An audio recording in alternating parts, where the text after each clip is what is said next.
Hi, everybody. Welcome to another Bite-Sized Branding, where we cover off a subject in branding in 5 minutes or less. My name is Bernard from Ucidity.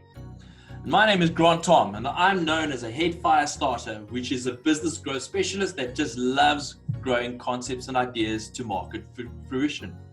Wow, that's cool. I like that definition.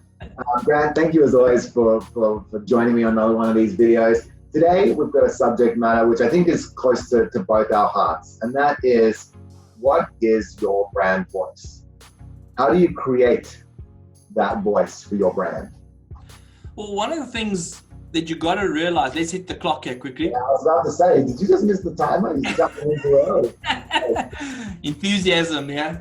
All right, so one of the things that you got to realize now with branding and marketing is that there's a lot of online communication, and with online comes video and podcasts and that type of stuff. So there is this trend at the moment that's taking place as to what is your tone and the sound of your brand.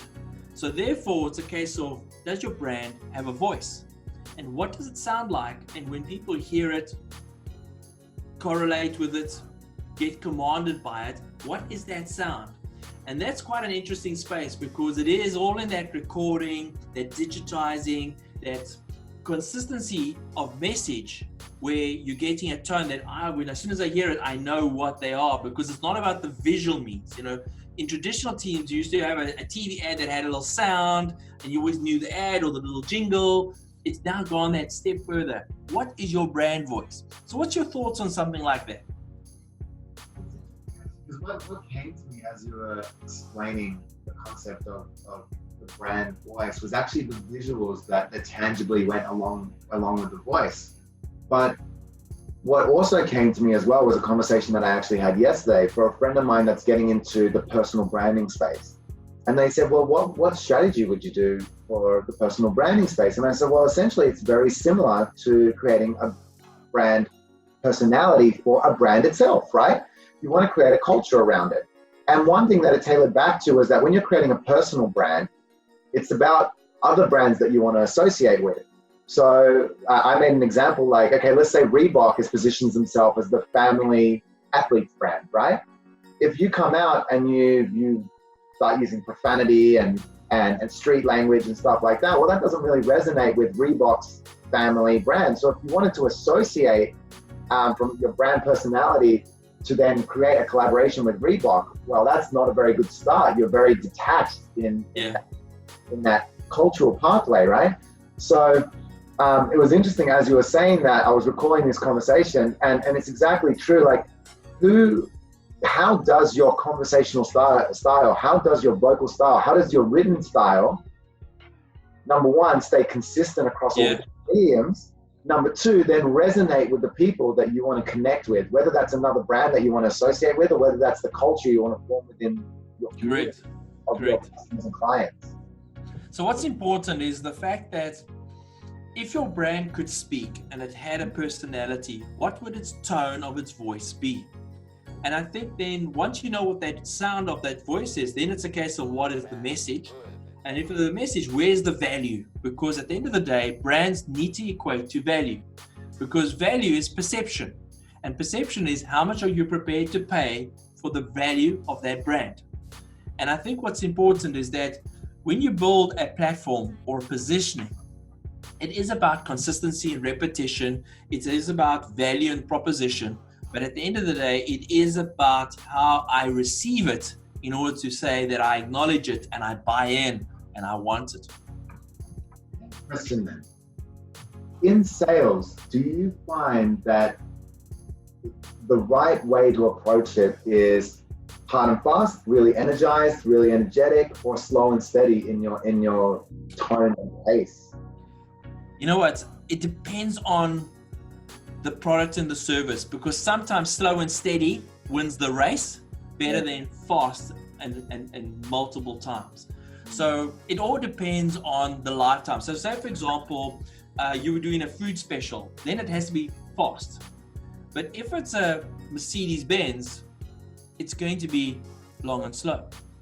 So it's all about when you position, because when an advert doesn't work, I say there's three things. One, the value, the offering is not good enough. Or two, we're talking to the wrong audience. Or three, we're talking to the right audience just at the wrong time. So those are the three things that I look at. So yeah, there isn't an answer to say which ways to go. It comes down to the brand value. Yeah, I like that. We've got 20 seconds. Was there anything you wanted to add on to that to wrap it up? I think that people need to go and explore what is the sound of their brand and therefore implement it in online communication. You know, I'll throw something else in there as well, which you kind of mentioned, but the jingle. I feel like the jingle, poor little one.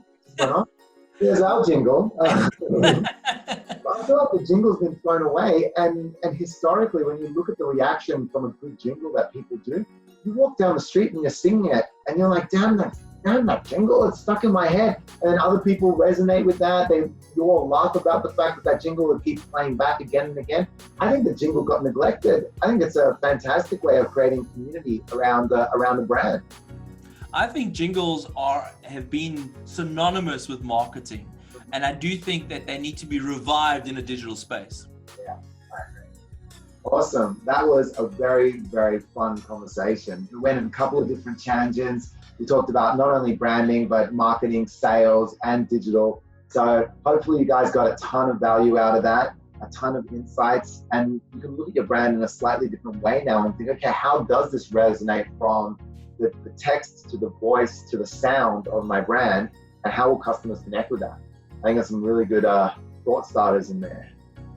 Well, I think in closing, Bernard, the mission is that if you're not marketing your business or advertising your business, well, then your business is going to shut down, and then you'll be advertising a business for sale. So you might as well get some marketing going. Yeah, we always say you might be the best at what you do, but if you don't tell anyone, you're just the best kept secret. What's the point? Yeah. Cool, guys. Well, thank you very much for joining us again. Grant, as always, thank you very much. Please like, follow, comment, and send us your feedback and your ideas. We're looking for challenges. We're looking for some out-of-the-box concepts for us to kind of research and dig in deep. And we'll catch you on the next video. Talk soon, guys. Cheers.